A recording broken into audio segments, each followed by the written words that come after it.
अनिरुद्ध की आवाज में एक अजीब सी खामोशी थी जब उसने झनक को फोन किया। जैसे कोई शब्दों के जरिए अपने टूटे दिल की परछाइयों को छुपाने की नाकाम कोशिश कर रहा हो।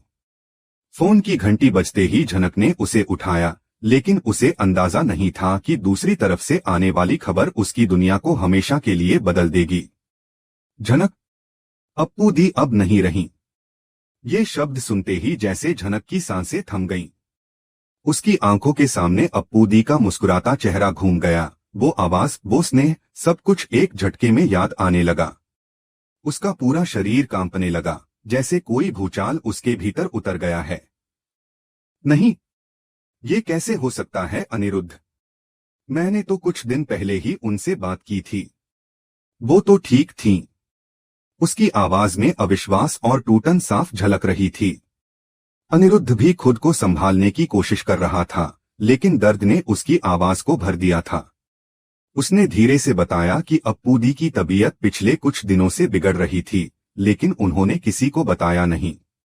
और उनकी आखिरी ख्वाहिश थी कि वह झनक से एक बार मिलना चाहती थीं। यह सुनकर झनक के दिल में एक और तीर चुभा। उसने खुद को कोसा, काश मैं समय पर पहुंच जाती। शायद मैं उनसे मिल लेती, शायद उन्हें रोक पाती, शायद। वह खुद को दोष देती रही। उसकी आंखों से आंसू रुकने का नाम नहीं ले रहे थे। उसकी रूह कांप गई थी इस पछतावे से कि वह अपनी सबसे करीबी इंसान की आखिरी इच्छा पूरी नहीं कर सकी। अनिरुद्ध ने उसे समझाया कि अब उनका नाम हमेशा जिंदा रखने का एक ही तरीका है, गांव में बनने वाला नया स्कूल अप्पू दी के नाम पर हो। यह बात झनक को थोड़ी राहत देती है। वह इस पहल का समर्थन करती है और पारस से विनती करती है कि वह इस स्कूल को बनने दें, क्योंकि यही अब अप्पू दी की आखिरी याद बनकर जिंदा रह सकती है। परिवार के बाकी सदस्य भी इस गहरे सदमे से बाहर नहीं आ पा रहे थे। सदी, जो आमतौर पर घर में मजबूत स्तंभ की तरह रहती थीं, अब खुद टूट चुकी थीं। उनकी आंखों से आंसू लगातार बह रहे थे। उन्हें यकीन नहीं हो रहा था कि अप्पू दी, जो हमेशा उनके साथ रहीं, अब नहीं हैं। पूरा घर गहरे मातम में डूबा हुआ था। हर कोना, हर दीवार, हर तस्वीर में अप्पू दी की यादें बस गई थीं। उनकी हंसी, उनकी डांट, उनका दुलार, सब कुछ अब सिर्फ यादें बनकर रह गया था। झनक खुद को कमरे में बंद कर घंटों तक रोती रही। उसके आंसू सूख नहीं रहे थे और हिचकियों की आवाज रात के सन्नाटे में गूंजती रही। लेकिन इस दुख की घड़ी में एक और सच्चाई धीरे धीरे अपनी परतें खोल रही थी। एक ऐसी सच्चाई जो झनक और अनिरुद्ध के रिश्ते की नींव को हिला सकती थी। पराशर, जो हमेशा से झनक की भलाई चाहता आया है, अब एक गहरे द्वंद्व में फंसा हुआ था। वह जानता था कि झनक गर्भवती है और इस बच्चे का पिता अनिरुद्ध है। उसका मन कहता था कि अनिरुद्ध को ये बात जल्द से जल्द बता देनी चाहिए, क्योंकि किसी बच्चे से उसका हक छीनना सबसे बड़ा अन्याय होगा। लेकिन दूसरी तरफ झनक ने ठान लिया था कि वह यह सच्चाई किसी कीमत पर अनिरुद्ध को नहीं बताएगी। उसे लगता है कि अगर अनिरुद्ध को यह बात पता चल गई तो वह शायद गेट में वापस उसके पास लौट आएगा, और वह यह नहीं चाहती थी। वह चाहती थी कि अगर अनिरुद्ध लौटे भी तो सच्चे दिल से, न कि किसी जिम्मेदारी या मजबूरी के कारण। पराशर का मन बार बार उसे कहता कि अगर यह सच छुपा रहा तो वह भी दोषी होगा। लेकिन झनक की जिद के आगे वह चुप था। वह जानता था कि एक दिन जब यह राज खुलेगा तब सब कुछ बदल जाएगा। अनिरुद्ध की आंखों में अगर झनक के लिए अब भी कुछ बचा होगा तो वह उस दिन साफ नजर आएगा। लेकिन अभी के लिए यह सच्चाई एक ऐसा बंद दरवाजा थी जिसके पीछे बहुत सारी भावनाएं कैद थीं। झनक अपने भीतर की उलझनों से लड़ रही थी। एक तरफ अप्पू दी के जाने का गम और दूसरी तरफ अपने आने वाले बच्चे को लेकर डर, असमंजस और दर्द। वह सोचती थी कि अगर वह यह सब अकेले सह ले तो शायद किसी और को तकलीफ न हो। इस पूरी उथल पुथल के बीच अनिरुद्ध भी पूरी तरह से टूट चुका था। उसे अप्पू दी की कमी तो खल ही रही थी, लेकिन झनक से दूरी और अपूर्ण बातें उसे अंदर ही अंदर खोखला कर रही थीं। उसे लगने लगा था कि उसके और झनक के बीच जो कुछ भी अधूरा रह गया था वो शायद अब कभी पूरा नहीं हो पाएगा। लेकिन उसे यह भी एहसास नहीं था कि झनक उसके बच्चे को जन्म देने वाली है। यह वह सच्चाई थी जो उसकी जिंदगी की दिशा ही बदल सकती थी, अगर उसे समय रहते पता चल जाता। पर अब तक यह सिर्फ झनक और पराशर की आंखों में छुपी एक अनकही पीड़ा बनकर रह गई थी। यह कहानी अब एक ऐसे मोड़ पर आ गई है जहां भावनाएं, फैसले और किस्मत तीनों अपने अपने रास्ते पर चल रहे हैं। और इन रास्तों का टकराव एक ऐसा तूफान लेकर आएगा जो सब कुछ बदल देगा, रिश्ते, भरोसे और भविष्य। पराशर की बेचैनी अब उसके संयम से बड़ी हो चुकी थी। उसने बहुत दिनों तक इस सच्चाई को अपने दिल में दबाए रखा, लेकिन अब उसे लगने लगा था कि और देर करना किसी बहुत बड़े तूफान को न्योता देना होगा। झनक की जिद, उसके डर और अनिश्चित भविष्य के बावजूद पराशर ने एक कठोर निर्णय लिया।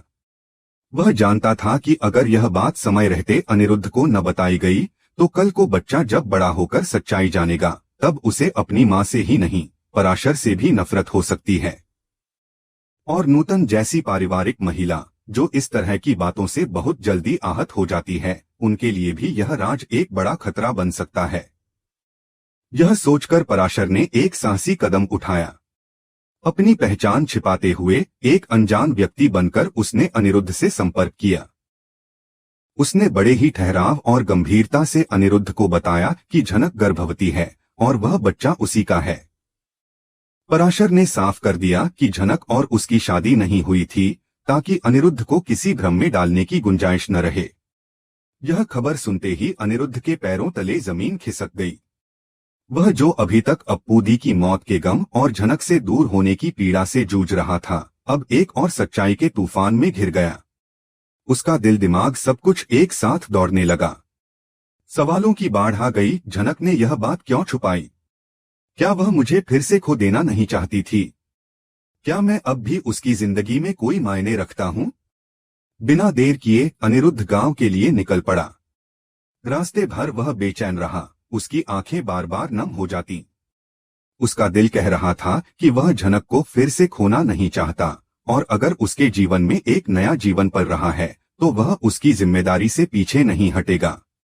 जैसे ही वह गांव पहुंचा, गांव की मिट्टी की सौंधी खुशबू के साथ उसकी यादें भी लौट आईं। वो पल जब उसने झनक की आंखों में सच्चा प्यार देखा था, जब उन्होंने साथ रहने के वादे किए थे।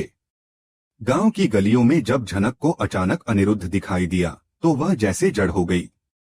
उसकी आंखें विश्वास नहीं कर पा रही थीं कि अनिरुद्ध उसके सामने खड़ा है। दिल की धड़कन तेज हो गई और वह शब्दों के बिना सिर्फ उसे देखती रही। अनिरुद्ध की आंखों में न तो कोई गुस्सा था, न कोई इल्जाम, बस एक अजीब सी चमक थी, एक भरोसा, एक अपनापन और कहीं न कहीं एक पछतावा भी। वह पास आकर कहता है, झनक, मैं जानता हूं कि मैंने तुम्हें बहुत तकलीफ दी, लेकिन इस बार मैं तुम्हें और हमारे बच्चे को कभी नहीं छोड़ूंगा। अनिरुद्ध की यह बात सुनकर झनक की आंखों से आंसू बहने लगते हैं। वह खुद को रोक नहीं पाती। उसकी चुप्पी अब शब्दों में बदल रही थी, उसकी भावनाएं उसकी आंखों से झलक रही थीं।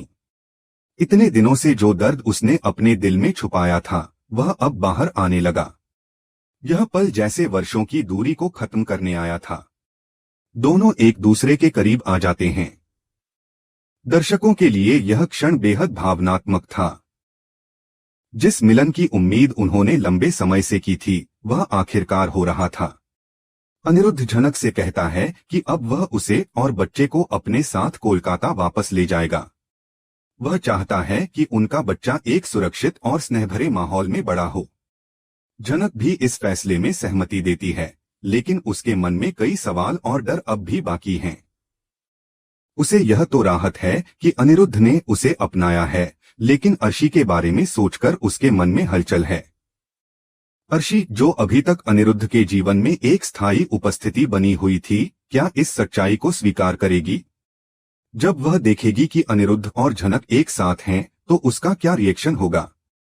क्या वह उनके रिश्ते को तोड़ने की कोशिश करेगी या फिर अपनी हार मानकर पीछे हट जाएगी? यही वो मोड़ है जो इस कहानी को और अधिक रोचक बना देता है। अर्शी का निर्णय अब सिर्फ एक महिला की ईर्ष्या नहीं, बल्कि एक पूरी कहानी की दिशा बदल सकता है। पराशर का फैसला, जो उसने झनक और अनिरुद्ध को मिलाने के लिए लिया, वह सही था या नहीं, इसका जवाब तो आने वाले समय में मिलेगा। लेकिन इतना तय है कि इसने सभी पात्रों की जिंदगी को झकझोर कर रख दिया है। एक तरफ जहां झनक को अपनी मां बनने की खुशी मिली है, वहीं दूसरी ओर उसे अब अपने रिश्तों की उलझनों से भी लड़ना होगा। अनिरुद्ध, जो अब अपने फैसले पर अडिग नजर आता है, क्या वह अर्शी के विरोध का सामना कर पाएगा? दर्शकों के मन में भी यही सवाल उठ रहे हैं कि क्या अनिरुद्ध अपने बच्चे की खातिर झनक को हमेशा के लिए अपनाएगा या फिर कोई नई चुनौती उन्हें फिर से अलग कर देगी। इस प्रेम कहानी ने अब एक नया मोड़ ले लिया है, जहां भावनाएं, जिम्मेदारियां और अतीत की परछाइयां आपस में टकरा रही हैं और हर टकराव के साथ एक नई कहानी जन्म ले रही है।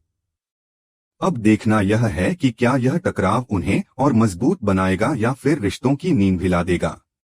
यही रहस्य, यही उम्मीद और यही रोमांच इसे एक यादगार कहानी बना रहे हैं, जिसमें हर मोड़ पर दिल दहला देने वाली सच्चाई और भावनाओं का समंदर छिपा है।